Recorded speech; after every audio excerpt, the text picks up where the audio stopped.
In this video, I'm going to teach you how to connect music to a hoverboard. It's a very easy process, so make sure to follow along.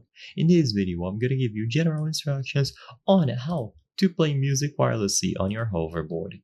To do this, you will need to use Bluetooth. So most hoverboards that support music playback will connect your smartphone using Bluetooth, and that is how you will be able to play any songs that you wish.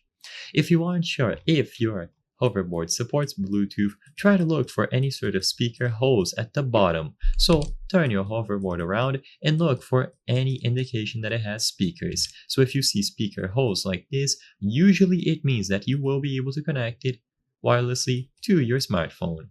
However, sometimes these are going to be fake. If you aren't sure, then just follow these steps in this video and you will be able to tell if you can establish a Bluetooth connection. Now, power on your hoverboard. So the very first thing that you should do is go ahead and power it on. By powering it on, it should also power on the Bluetooth module available on the hoverboard. So now if you go over to the settings of your smartphone, either on Android or iOS, you can go into the Bluetooth settings. So go to settings and then choose Bluetooth. Once you are inside of Bluetooth, make sure that it has been enabled. With Bluetooth enabled, look under the list of available devices nearby.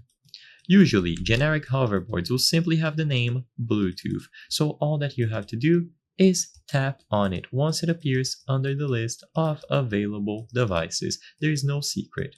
Upon tapping on the hoverboard, it will be transferred over to your paired devices, and now any songs that you play on your smartphone will be automatically sent over to the speakers built into the hoverboard. If it doesn't appear on the list of Bluetooth devices, it could indicate that it doesn't support Bluetooth. Even if it has speaker holes, they could just be fake.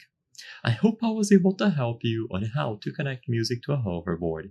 If this video helped you, please be sure to leave a like and subscribe for more very easy tips. Thank you for watching.